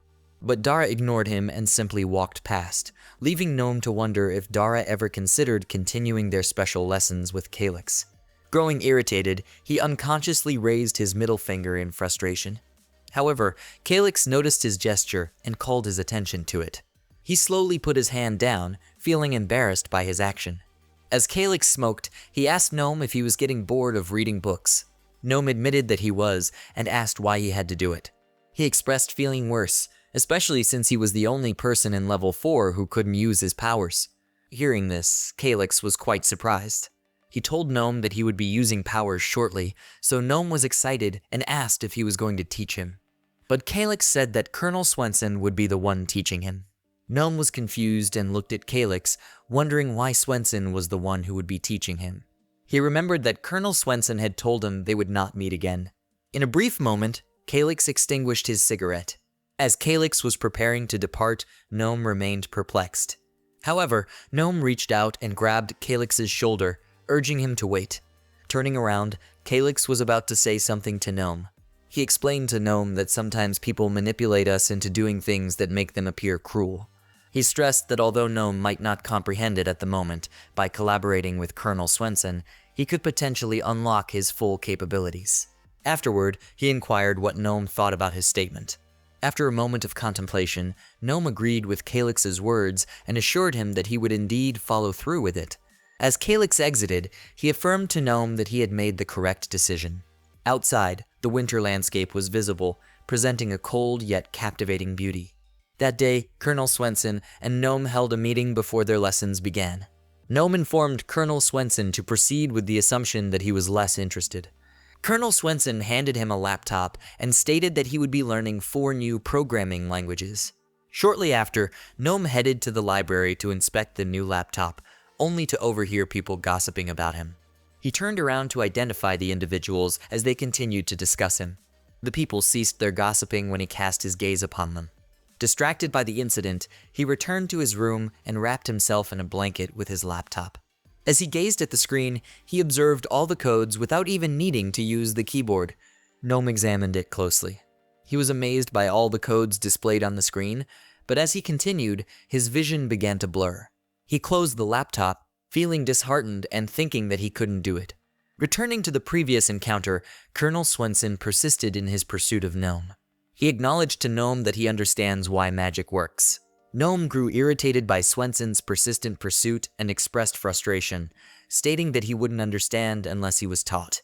At that moment, Gnome asked if he was a Technopath because he understood computers but not physics. Swenson inquired of Gnome why he sat there contemplating the pleasant prospect of the machine simply fulfilling his desires. Gnome gazed intently at the technology before him, delving deep into contemplation. As Swenson prompted Gnome to consider his needs, Gnome immersed himself in deep contemplation, pondering the matter earnestly. He then questioned the purpose of mentally composing a program when he could simply type it out quickly. Swenson then remarked to Gnome that it appeared as though he never truly desired to harness his abilities. So Gnome agreed, acknowledging as he said so. At that instant, Gnome attempted to exert control over his powers. As he contemplated, he focused deeply on the notion of encoding scripts within his mind. Upon opening his eyes, he sensed a connection to the laptop, realizing that various codes had been inputted into it, leading him to believe that his efforts had succeeded. Swenson praised him for accomplishing it successfully. He informed Gnome that if he persisted in listening, he would eventually be capable of achieving any technological feat with just a single thought. Reflecting on this, Gnome pondered deeply about Swenson's words. Meanwhile, Chancellor Sasha made his way to the other wing of the building. He pressed his face against the recognition scanner to gain access to the door. Shortly after, the door opened, prompting him to gain access and enter to the building. As he walked to his office, he noticed a computer placed on his desk. As Gnome contemplated, mastering all those skills, he realized he could even breach the most secure computer in the country, which belonged to Chancellor Sasha. Kix Lehrer collected a diary authored by Adalwolf Lehrer. On February 4th, they were astonished by Calix's appearance in the photograph. On February 10th, Kix continued to yell and experience nightmares occasionally. Adalwolf overheard Raphael and another person discussing the need for therapy for Kix. On May 2nd, the CDC mission was a success, marking the first photo with Kix, as it was also his inaugural mission. On May 9th, he informed Kix that they were packing jets and shipping virus in frozen crates. He advised him not to be angry and admitted that it was his fault. Given their childhood picture together, he encouraged Kix to pursue a doctorate degree. He expressed to Kix that he was the best person he knew. In his final message, he expressed his love for Kix. A few days later, Gnome and Swenson resumed their lessons. Out of the blue, Swenson pulled out a book, surprising Gnome. Gnome informed him that he wouldn't be reading the book again, as he had finally mastered how to use his powers. Swenson clarified that just because he could use his powers didn't mean he was powerful enough to make all the decisions. Swenson became irritated and approached Gnome closely. However, he regained his composure and refrained from saying anything. Shortly after, he opened the laptop. He informed Gnome that he had one last chance. He instructed him to connect to the internet. Then he instructed him to open the browser, bypass the security measures, and send an email to him. Gnome inquired if that was all he was going to do. However, Swenson brought out a timer and informed Gnome that all the tasks would have to be completed within 15 seconds. Quickly, Swenson started the timer. In an instant, there were only 12 seconds left. So Swenson told Gnome that he couldn't complete a simple task in less than 15 seconds. However, he was surprised when Gnome suddenly stated that he was done. Swenson quickly came closer to check and looked to see if he was telling the truth. Swenson observed that Gnome had completed the task successfully. Gnome grinned sarcastically, believing he had outwitted Swenson. Swenson shut down the computer and remarked to Gnome that a 12-second record wasn't too shabby. Swenson then instructed Gnome to give it another try. During the following lesson, Gnome managed to complete the task in just 5 seconds. Shortly after, the bell rang. The students hurriedly moved to leave the classroom. Some of the students were discussing Gnome. They were chatting about how Gnome had dropped out of school 3 years ago and ended up in juvenile detention. Suddenly, they were taken aback when Gnome deliberately coughed to let them know he was there, listening. In a panic, the students hurriedly left the area. On the other hand, Gnome simply gazed at them with an emotionless expression. As he made his way to the lounge area, Bethany was sitting on the sofa, engrossed in a book. Gnome quickly sat down on the sofa, and Bethany asked him how his day had been. While seated, Gnome asked something. He inquired if she was aware that people were still talking about him behind his back. Bethany reassured him that it wasn't anything surprising, as it was normal for gossip to circulate in their environment. Suddenly, Tay arrived. He approached Bethany, and she asked if he was taking a long break. Tay responded nervously, saying he hadn't realized they were both back from dinner. Suddenly, Tay quickly left, saying he had to go somewhere with Dara. Bethany found Tay's behavior to be unusual. Gnome explained to her that Tay's behavior was influenced by him. Earlier, Gnome observed Dara and Tay engrossed in a close conversation. Suddenly, Tay and Dara became aware of Gnome's presence, prompting them to halt their conversation. Gnome experienced confusion and embarrassment over inadvertently interrupting their conversation. He informed Bethany that Dara and Tay consistently locked their lockers whenever he was in proximity. He felt annoyed that Tay and Dara perceived him in such a way, as if he were likely to steal their belongings. Bethany reassured him that she was confident it wasn't a personal judgment from Tay and Dara. She emphasized that Dara is a highly private individual, and Tay is likely just following his example. Considering Dara, Gnome reflected that the only person she might dislike as much as him is Mr. Chancellor. Gnome inquired about Tay's destination. She informed him that Tay and the others often frequent the club over in Raleigh. Gnome asked Bethany if she wanted to join, but she declined. Moreover, Gnome jokingly inquired whether she didn't want to go because of him or simply because she didn't want to go at all. Then Bethany replied that it could be a combination of both reasons.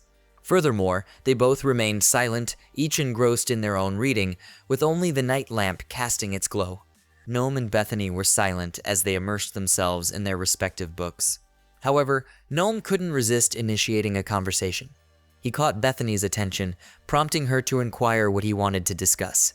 Gnome inquired if Bethany's mother was still alive, to which she confirmed that indeed, her mother was still alive. Bethany remembered the strained relationship she had with her mother. She recalled a specific moment when her mother was slicing carrots, and she simply sat there in front of her, observing her. Suddenly, her mother accidentally nicked herself with the knife. Bethany was eager to assist, but her mother hesitated, cautioning Gnome that she didn't comprehend magic. When Bethany held her mother's hands, the wound quickly healed. Her mother was taken aback and withdrew her hand from Bethany's grasp. At that moment, Bethany felt hurt by her mother's reaction. Upon hearing this, Gnome felt sorry for Bethany, but she reassured him that it wasn't his fault. However, he expressed empathy, acknowledging that it must be difficult for her. He shared that he couldn't imagine what his own father would think about him if he were still alive. Then Bethany expressed her belief that the older generations must have felt guilty about the past. However, Bethany remained grateful for her mom, acknowledging that her mother was the reason she gained her healing powers. She shared with Gnome that her mother was a doctor. She shared that her mother used to take her along to watch dissections, and as a child, she was in awe of the process. Gnome asked if it didn't gross her out, and Bethany replied that nothing fazed her. They shared a laugh together as Bethany told him that. After a while, Bethany went to bed, while Gnome continued to study. Shortly after, Tay and Ames came home, and Gnome noticed that Dara wasn't with them. Ames told him that Dara was probably with someone else. Suddenly, she was startled when Tay bumped into the lamplight. Observing them, Gnome felt irritated by their behavior. Finally, Dara came home at 4 a.m. while Gnome was still awake. Gnome approached him and asked where he had been. Dara told Gnome that he had just gone to the library. But Gnome didn't believe him. Gnome looked at Dara and sensed that something was different about him. He thought that Dara seemed uncomfortable. Then Gnome approached Dara even closer, determined to get an answer from him. He asked Dara sarcastically if the librarian made him bend over to get the good books. Dara became irritated and looked at Gnome with his eyes changing. He came close to Gnome and attempted to use magic on him. Gnome was surprised and realized that his joke had gone too far. Out of the blue, Dara lifted his hand. Gnome anticipated that Dara was about to slap him, causing him to reflexively shut his eyes. However, upon slowly opening them, he realized it was something different. He noticed that Dara was collecting books and handing them to him. Gnome swiftly grasped the book in his hands. Consequently, Dara informed Gnome that he didn't need to stay up all night to perform well like he usually does. He approached, saying that Gnome could study as much as he wanted. However, he added that even so, it wouldn't make a difference. Upon saying this, he smiled at Gnome sarcastically, leaving Gnome speechless. Shortly after, Dara departed, leaving Gnome behind. Gnome felt disheartened and discouraged by what Dara had said. After what Dara said that day, Gnome couldn't get Dara and Brennan out of his head. He felt as if they were constantly watching and judging every action he made. He imagined Dara insulting and underestimating him, even if he was genuinely trying his best. Even in the cafeteria, Gnome could still hear voices in his head. The illusion of Dara and Brennan in his head couldn't be shaken, and their insults continued to plague him. Furthermore, the illusion of Brennan whispered in his ear that what he was eating was more expensive than what Miss Lopez ate in a day. After hearing this, Gnome lost his appetite.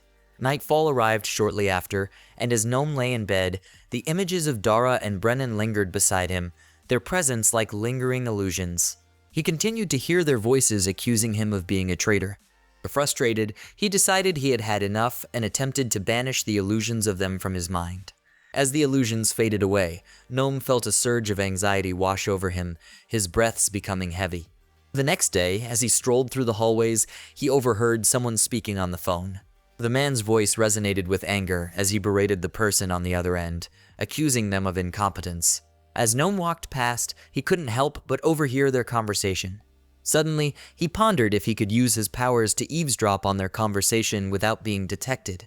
He closed his eyes and concentrated, aiming to reach the frequency of their conversation. And in an instant, he found himself connected to the phone line, tuning in to the ongoing conversation with ease. He effortlessly established a connection. While connected, he heard the person on the other end of the line asking the man where he had been. As he walked, it felt as though he was connected to them all, observing their conversations as if he were right there with them. However, Gnome remained stoic, displaying no emotion as he observed the conversations unfolding around him. He came to the realization that all of this information was ultimately useless. But suddenly, a thought occurred to him. He witnessed Dr. Howard gaining access, prompting the thought that perhaps he could also break into the system.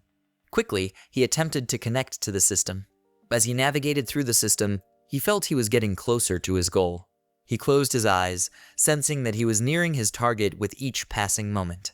And finally, he was on the brink of reaching it. But suddenly, the connection faltered and faded, leaving him just shy of reaching his goal. Dr. Howard advised him to keep walking. While he walked, he couldn't shake the thoughts of how he felt when he bypassed the security earlier. All of a sudden, he noticed a CCTV camera and got the sense that it was an anti-technopathy measure. Dr. Howard departed, mentioning that their lessons would commence shortly. In that instant, Gnome came to the realization that the government wouldn't be foolish enough to leave the system vulnerable. As he approached the room, Dara warned him against entering. He inquired why he couldn't enter just yet. But Dara remained silent, offering no response. Suddenly, Gnome remembered the occasion when Dara tricked him into placing his bag on Mr. Lehrer's chair. So, Gnome suspected that Dara was trying to deceive him once more. So, he opened the door and attempted to enter. Upon entering, he was startled to find heavily armored individuals staring at him. Feeling embarrassed, he struggled to find the right words. He was even more surprised to see Chancellor Sasha standing at the front. Suddenly, everyone there pointed their guns at him. But Mr. Lehrer came to his rescue, reassuring everyone that everything was fine. He explained that Gnome was his student. Quickly, Gnome exited and slammed the door shut behind him. Embarrassment washed over Gnome as he stood there. He glanced at Dara and felt irritated by him. As he looked at Dara, he noticed that Dara was smiling. After a while, Chancellor Sasha finally exited the room. Before leaving the room completely, he thanked Mr. Lehrer for his time. As he was leaving, he approached Gnome and introduced himself as Herald Sasha. Gnome felt confused and wondered about Herald Sasha's intentions. He stared at Harold's outstretched hand as it attempted to shake hands with him. Furthermore, Harold attempted to initiate a conversation and told Gnome that he knew he was Lehrer's new student. Gnome simply nodded in response and turned his gaze away from Harold. However, Harold mentioned that Calyx had a good eye for talent, which was why Gnome was chosen as his student. While they were talking, Dara quietly listened while he read his book. Suddenly, Harold approached and inquired of Gnome why he believed Calyx showed such a strong interest in him. Gnome admitted that he didn't know. To his surprise, Harold revealed that he had read Gnome's file. Gnome realized that his file contained documentation of his crime and his participation in protests. He was also aware that there was a document in his file regarding his arrest. As those thoughts occupied his mind, he couldn't help but imagine himself as one of the government's soldiers, pondering what they had planned for him and their true intentions for permitting him to stay. Thank you for watching. If you enjoyed the video, give it a thumbs up, leave a comment, and subscribe. And if you'd like to contribute further, you can now buy me a coffee. Every little bit helps in creating more quality content for you. Just click the Buy Me a Coffee link in the description below. And don't forget to hit the notification bell so you never miss a new video.